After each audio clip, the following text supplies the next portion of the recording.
Binabago niya ako araw-araw. Binabago niya ako araw-araw. Binabago niya ako araw-araw.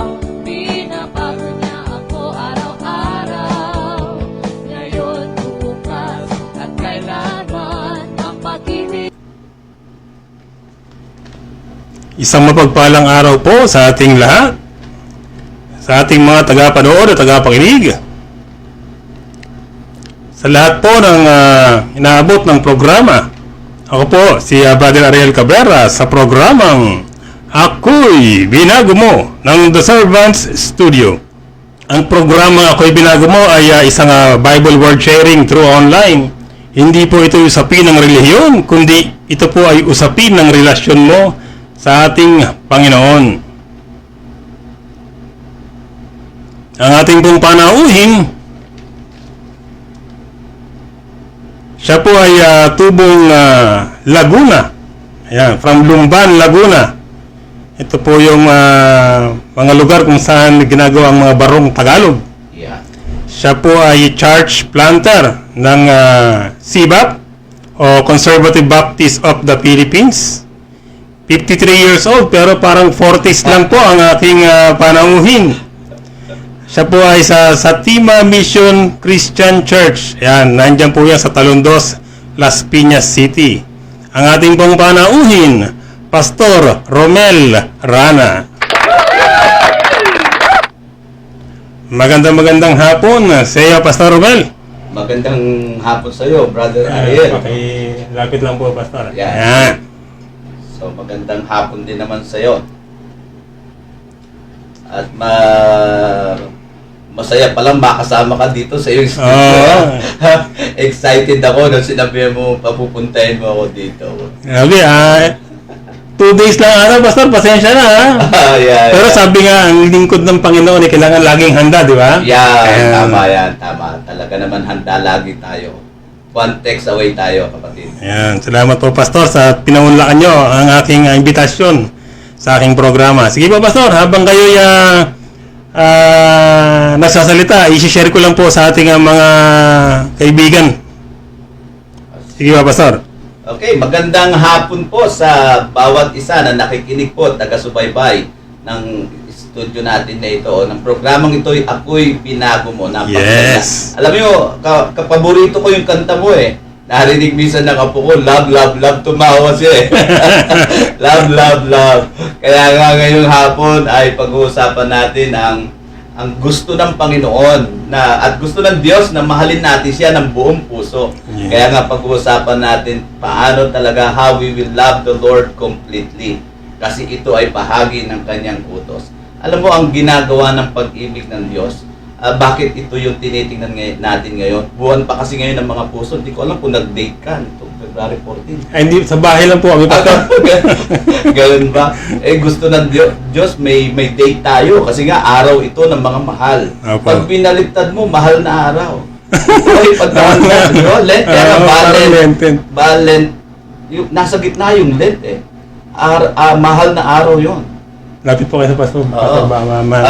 Mahal na araw yun. Paghanda talaga natin ito para sa paggunita sa ginawa ng Diyos sa atin. Opo. At ang maganda nga dito, yung pag-ibig ng Diyos, may dalang pagbabago sa buhay ng tao.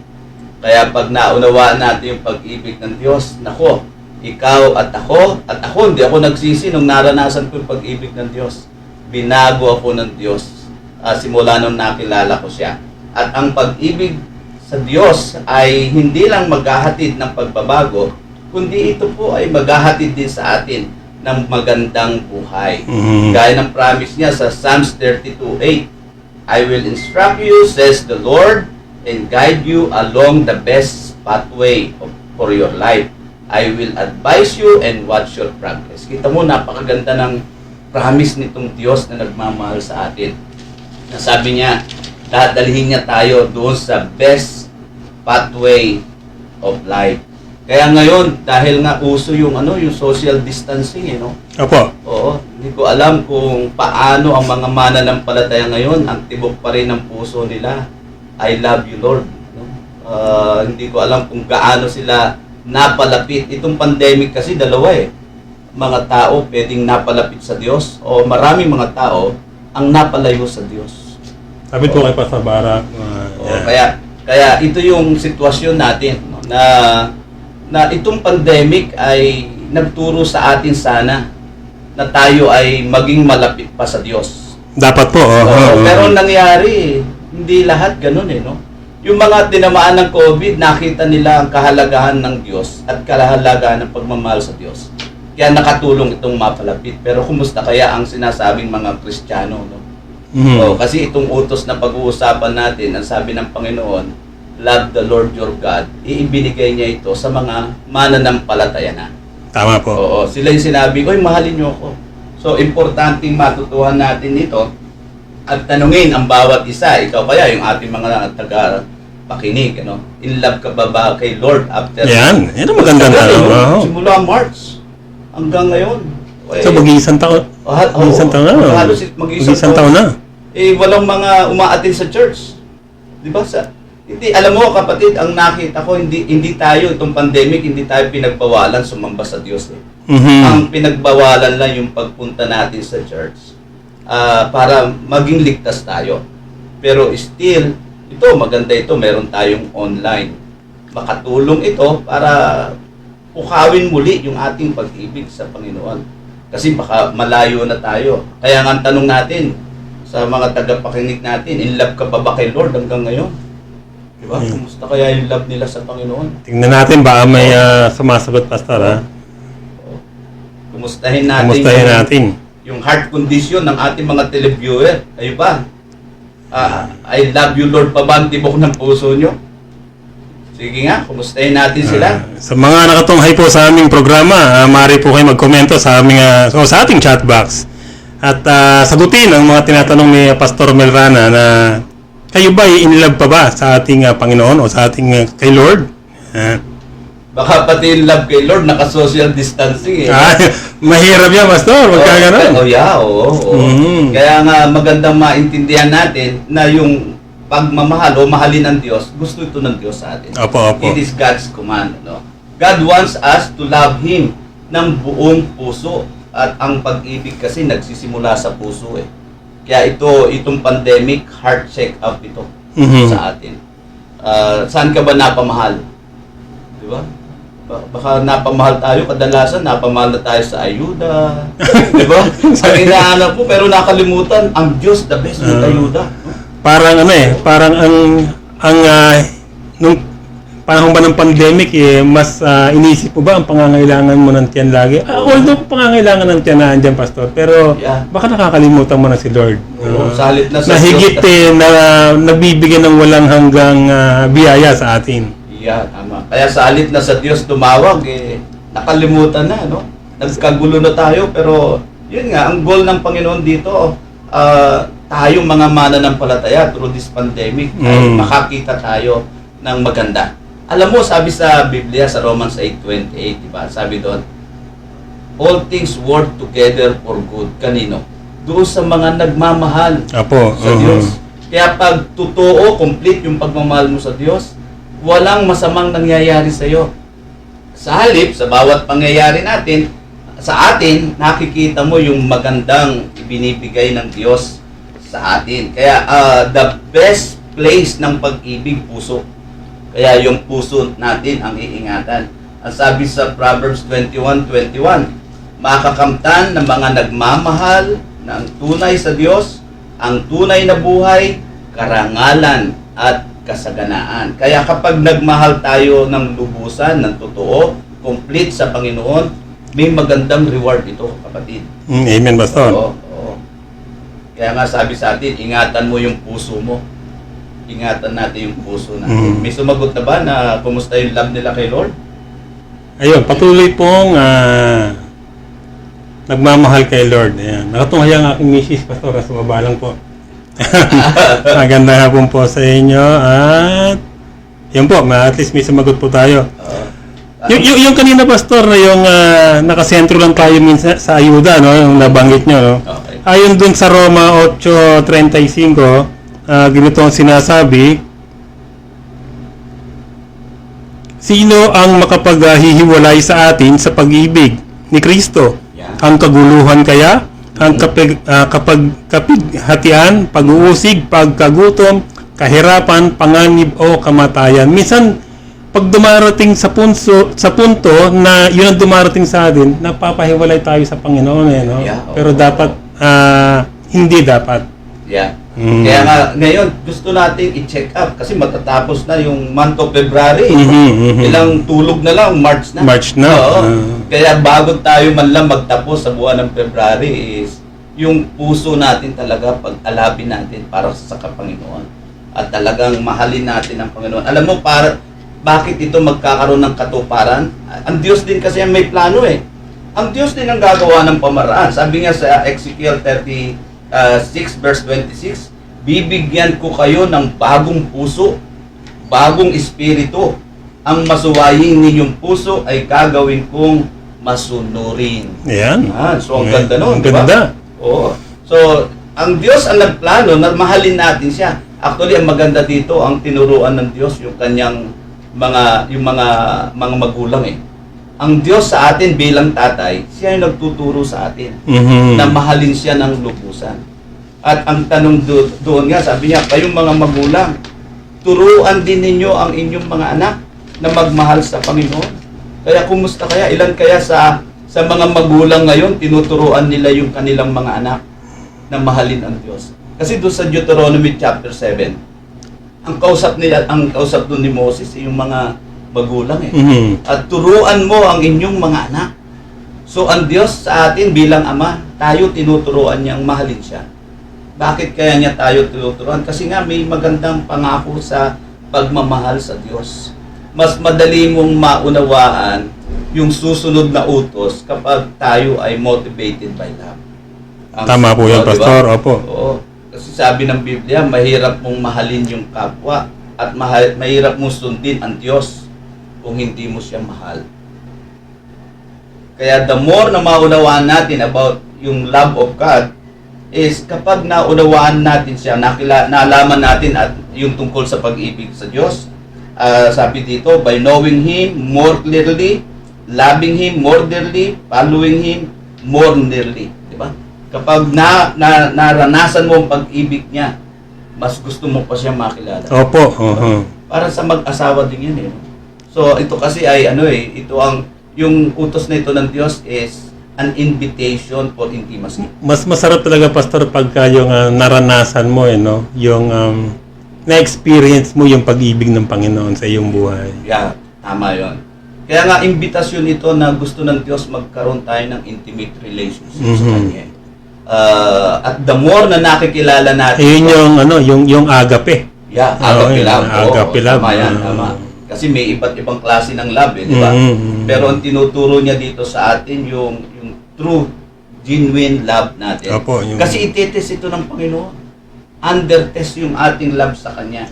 Kasi nakita ko, nang tinignan ko, para maunawaan natin yung iba't ibang klaseng puso. Maraming puso eh. Nakita ko sa Jeremiah, ang puso, deceitful. Oo. Meron sinasabi sa Psalms, clean at pure heart. No? Meron din gano'n. Meron din naman stubborn heart. Alam mo ba yung kantang yan? Paborito ko yan. Pero hindi stubborn ang puso ko, ha? Kantay mo nga, Pastor. Mga ilang linya. Stubborn love. Ano yun eh? Pang nanliligaw yun eh. Stubborn love, ha? Pero joyful heart, meron din. Meron din unbelieving heart. At meron din sincere heart. Napakahalaga yung mga quality ng puso natin nito. At sana... Ang point kasi natin is the right place ng pag-ibig dapat puso. Di ba sa 1 Samuel, tinuruan na ng Diyos noon si Samuel eh. Di ba? Tinitingnan niya, sabi, ang gwapo nito. Ang laki ng katawan. Pinagsabihan siya ng Panginoon, di ba? Anong sabi niya? Uy, wag mong tingnan ang katawan. Di ba? Sa puso, Sa puso na tumitingin sa puso tumitingin ng Panginoon. God is much more concerned about the condition of your heart. Hindi doon sa physical. Yeah. At kaya nga the right place of the love of God is yung puso ng tao. Kaya nga kinukumusta natin eh. Yung iba napunta sa mga doktor nila eh, no? Kasi matagal na hindi nakapagpa-check up eh. Kumusta na daw yung blood pressure nila, kumusta na yung high blood nila. Pero mga kapatid, gusto natin kumustahin yung love mo sa Panginoon. May sumagot, Pastor, si Sister Jonah Saba, sabi, may puso-pusuan din po, Pastor. Ano yung puso-puso, ha? May kunwaring puso, ano? Linawin nga natin sa kanya. Linawin mo na, Sister Jonah. Sister Jonah po, minsan ay na-invite ko na yan dito. Okay. Masagutin natin si Sister Jonah. Kung ano yung ibig sabihin ng may puso-pusuan din. May, parang pinupusuan lang. Kasi uso ngayon, di ba? Pusuan mo na. Pusuan mo na. Parang ganun eh. Para yun, nadami nagpupuso sa atin. O, pusuan nyo na itong programa ng Ako'y Binago. Ang masarap po dito, sabi nga natin, ang pag-ibig ng Diyos ay may kakayahan bumago ng buhay ng tao. Kaya gustong-gusto ko ito eh. Alam mo, nung nagsimula ako sa church planting, ang tema na paborito ko noon, yung binago, yung ako'y binago. Yung ang aking buhay ay binago niya. Nagmula akong magpasya. Alam mo ang sabi sa Biblia, di ba? Sa Romans 5:8, para maunawaan natin yung love niya, God demonstrated His love when Jesus died on the cross. Di ba? Kaya kumusta? Napakalaki ng pag-ibig ng Panginoon sa atin. Yeah. Dahil ang Grabe. kaisa-isang anak niya, Pastor, binigay pa sa atin. Kaya nga pag naintindihan mo yung love ng Panginoon, mas mamahalin mo ang Diyos eh. At ang challenge ng love mo sa Panginoon, yung pagsunod eh. Opo. Dito titingnan kung kaya mong sumunod sa Diyos. Dito kasi doon sa Deuteronomy chapter 6 verse 1 to 9, yung utos na ito na una natin mababasa sa Old Testament. Ito ay reminder ni Moses sa mga Israelita about the essence of God's law. At pinakang response dito para makarating sila doon sa lupang pangako ay yung pagsunod nila sa number 1 na mahalagang utos. Diba sa New Testament, sabi niya, sa 2 utos na ito nakapaloob ngayon lahat ng batas ng Diyos. Alam mo ba kung ilan yung batas ng Diyos? Research mo na ba yan? I-research natin, no? Pero nakita ko, nabasa ko. Meron daw 613 na batas na binigay sa Old Testament yun. 613. At 365, ayon to sa nabasa ko, 365 ay ito yung wag mong gagawin. Ang dami nun. So, 365 ano yun? Isang taon. Isang taon, ano? O, wag mo itong gagawin. Pastor, yung 10 utos nga, marami sumasablay eh. Kaya nga. Ginawa pang 613. Kaya nga dito sa dalawang ito, sabi sa Biblia, sa New Testament, nakapaloob ang lahat ng utos ng Panginoon. The point is, kung mahal mo ang Diyos, hindi ka na mahirapan sumunod Opo. sa utos ng Diyos. Kasi that's the test eh. That's the test. At itong sinasabi sa atin doon sa Deuteronomy chapter 6 verse 1 to 9, ito yung sinasabi na Shema. No? Ito yung parang chant na ng mga Israelita na binabalasan nila at pinapaulit-ulit yung I love the Lord your God with all your heart, with all your mind. Tuwing umaga, tuwing gabi. May sumagot na ba? Sumagot na ba si Sister Jonah? Yung puso-pusuan? Nagpapanggap na puso. Parang iba yun parang talagang araw ng mga puso. Pero tama, kailangan totoo ka sa Panginoon talaga. That you should love the Lord your God completely.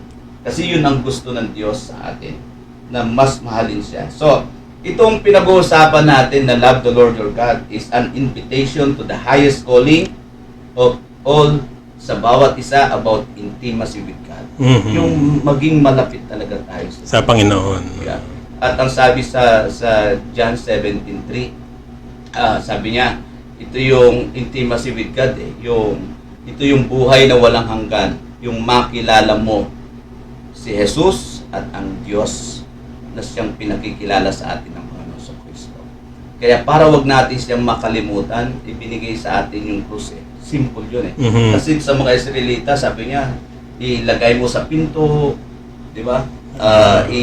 Maggawa ka ng mga symbols para wag natin makalimutan ang utos nito.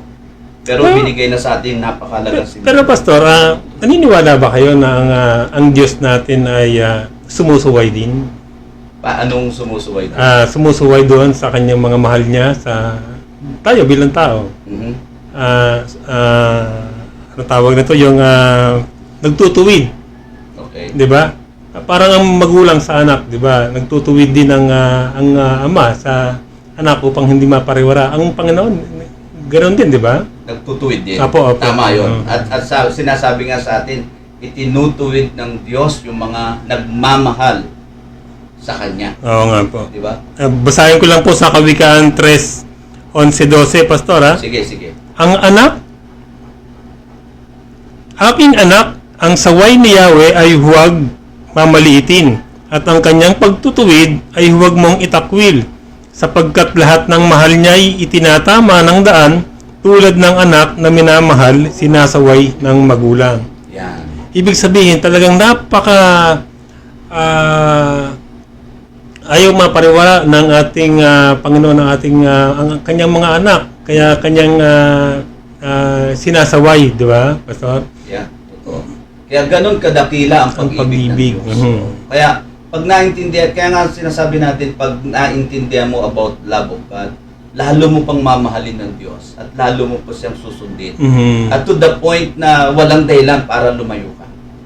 Kasi nga kung naibigay na niya ang kanyang kaisa-isang anak, ano pa yung hindi niya kayang ibigay sa iyo. So grabe yung ginawang love ng Panginoon sa atin. Kaya nga ngayon ipinapasa sa atin, siya bilang ama, tinuruan tayong magmahal. Kaya sabi niya sa passage doon sa Deuteronomy, teach this command to your children. Turuan natin yung ating mga anak.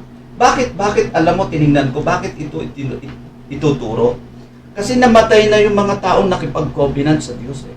Diba yung mga sumuway during the time ni Joshua at saka ni Caleb, wala na sila eh. Naubos na. Ito bagong henerasyon na. Kahapon, di ba, 25. Yung EDSA, i-relate natin sa EDSA. Revolution. Alam, kabisado mo ba yun? Buhay bata. May isip ka na ba noon? May isip na ako, Pastor, eh. Pero aware ka ba? Kailan ba yan? It's Revolution? 86, di ba? Oo. 9 years old na. 9 years old. So, wala ka pa talagang alam sa nangyayari. Kita mo? So, kaya ngayon, nagse-celebrate tayo ng EDSA. Pag tinanong, alam mo ba bakit may EDSA Revolution? Walang nakakaalam eh, no? Kasi lumipas, yung henerasyon na, ang nakakaalam na lang yung mga nauna eh.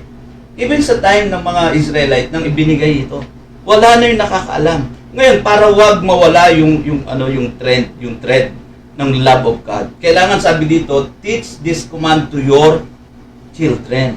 We parents are responsible. We are the first teacher na tayo magtuturo sa ating mga anak. Ipinapasa. Papasa natin. Papasa natin. O kasi pag nawala na tayo, hindi natin naturuan sila. Sinong magpapatuloy? Yeah. Pati yung mainit pa ba yung love nila sa Panginoon? Eh kasi hindi nakita sa atin eh. Nung sinabi mong love mo ang Panginoon, hindi nakita eh. Diba? Ano sabi sa Biblia? Kung ikaw ay nagsasabing mahal mo ang Diyos and then galit na galit ka sa kapwa mo, ano sabi sa 1 John 4:20? You are a liar. Sinungaling. Nagsasabing mahal mo ang Diyos and yet nabumbuhi ka. Napupuot ang puso mo sa kapwa mo. Sino maniniwala nga sa'yo? Dadulat ang iyong mga anak. Ay nagkamali, sabi mo nga kanina, itutuwid. Eh sa halip na ituwid mo, parurusahan mo. Diba sabi nung kanta, salamat Panginoon, kilala mo ako. Itinutuwid mo ako. Kasi sa love may nagpapatawad, may pagpapatawad. Kaya tamang itutuwid tayo. Bakit? May mali tayo eh. Yun ay nakalpaloob doon sa love.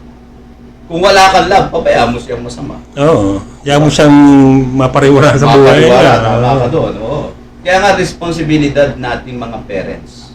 Yung turuan natin ang ating mga anak. At ang sabi niya, kailan natin itututuro, di ba? Sabi sa doon is yung talk to them about it. Di ba? Yung value of communication. Na magkaroon ka ng time. Ngayon, anong pinag-uusapan ba? Ngayon, ang pinag-uusapan naka-order ka na ba sa ganito, no? Ganun pinag-uusapan no? Na, meron ba darating, may kakatok dyan, knock-knock, delivery po. Oo. Ngayon, ang pinag-uusapan, anong o-orderin mo? Yung mga essential, pero ngayon, ito essential to, kapatid. Ito ang wag natin aalsin. Ito yung wag natin pupusuan. Na ikaw, ako, even mga televiewers natin. No? Sa yung 1 Corinthians 2:19, ganito sabi, ito iwan ko. Ito yung panghuling verse na nakita ko na may kaugnayan sa pag-ibig. That is what I meant, is meant by the scripture which says, no mere man has ever seen, heard, or even imagined what wonderful things God has ready for those who love the Lord. Napakaganda niyang 1 Korinto Kaya nga, ang sarap pag 12:19. nagbasa ka ng Biblia. Ang daming, alam mo, nagsimula akong magbasa ng Biblia nung ako ay high school pa eh. Talagang, alam mo, nung nagbasa ako ng Biblia, ang point ko lang, matuto lang akong magbasa ng English. Yun lang ang Oo, yun lang dahilan ko. Pero nung nagbabasa ako, ang dami kong natuklasan ng promises ng Diyos. At lalo tigit yung malaking factor yung pagbabasa ng Biblia, yung pagbabago ko nung kabataan ako. Yung po bang, totalan, dito na tayo sa akin programa ako yung binago mo, Oo. yung po bang sarili niyong life testimony, may ibang Romel Rana pa ba dati? O mabait na Romel Rana talaga ayon? Ay, hindi po. Hindi ako mabait. Pero noon, akala ko mabait ako. Noon, Mahirap yun. Oo. Pero nung nagbasa ako ng Biblia at tinanggap ko ang Panginoon, doon isa-isang nire-reveal ng Diyos yung mga kalukuhan ginagawa ko. Nung una, hindi ko nakikita ang kalukuhan nito eh. Pero sa sarili ako. niyo, tama kayo. Parang Oo, mabait ako. kayo. Kasi bakit mabait? Kasi pa naman, bahay lang ako, school, napunta ako sa barkada, pero yung kalokohan ginagawa namin, hindi ko nakikita ang kalokohan to eh. Kaya ni-reveal lahat sa akin ng Diyos nung naranasan ko yung love niya talaga. At ano yung love niya? Yung ginawa ni Kristo sa krus.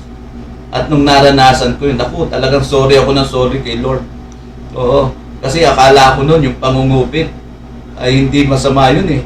Nangungupit lang naman eh, di ba? Oo. Ako, nung nakonsensya ako, nung naunawaan ko yun. Kasi, kaya nga nung nagbabasa ako ng Biblia, doon ko na-realize, ang dami ko palang kasalanan sa Panginoon. Pero yun nga, yung sabi ng Panginoon, salamat, kilala ako ng Diyos. Pero tinutuwid niya ako.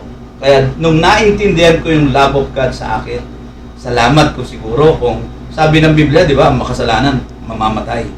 Kung noon, mamatay na ako kaagad.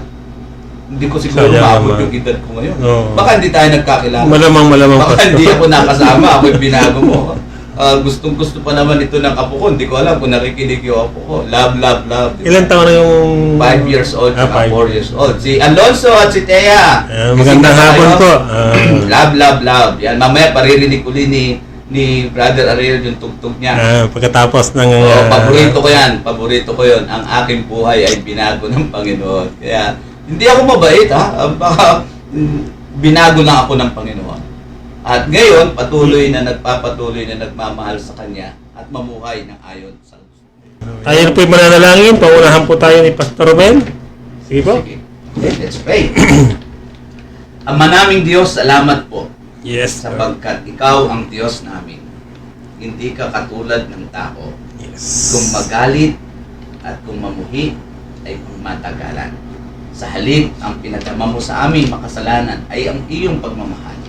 At ang dalangin lamang po namin, pagkatapos naming maunawaan ang pag-ibig na ito, ay patuloy ka din naming mahalin. Lord, walang magiging sagabal para gawin namin to sapagkat Yes. Ikaw na nga ang gumawa ng Yes. pamamaraan upang mahalin ka namin. Binigay mo sa amin yung will, yung desire na gawin din po namin ang nais mo. Kaya naman sa magitan ng programang ito, Yes. ang aming kapatid na si Kuya Ariel, Yes. marami pang mapagpala at marami pang buhay ang mababago sa magitan ng mga mensaheng kanya pong dinadala sa magitan ng programang ito. At dalayan po, Diyos, nowadays, gamitin mo po ang mga online ministry katulad nito Yes. na marami pang mga tao ang makaunawa ng iyong ginawa doon sa krus ng Kalbaryo, na ito yung expression of your love to us at walang dahilan para hindi ka din namin mahalin. Kaya salamat po o Diyos, kami po ay binago mo, salamat kami itinutuwid mo. Kaya ang pagpapala ay aming pong maranasan simula ngayon at sa mga darating na araw. Kaya nang sabi mo nga po, hindi pa namin nalalaman ang iyong the wonderful things na gagawin mo sa mga nagmamahal sa iyo. Salamat po at ito ang aming dalangin in Jesus' name. Amen. Kaya kung kayo po ay naglilingkod sa ating Panginoon at binago ng Panginoon, maaari ko po kayo maging panauhin sa aking programa. Maaari din po kayo mag-endorso o mag-sponsor sa ating programa. Maraming salamat po at pansamantala muna tayong magkakahiwa-hiwalay. Ako po muli si Brother Ariel Cabrera at ang ating panauhin na si Romel Rana po, Pastor Romel Rana. na nagsasabing, kapatid, panahon na, buhay mo, baguhin mo.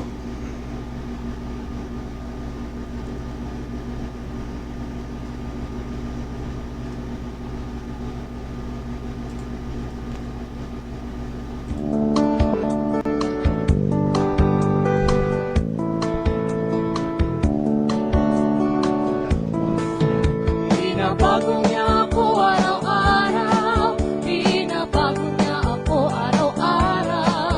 Binabago niya ako araw-araw. Pakinggan na.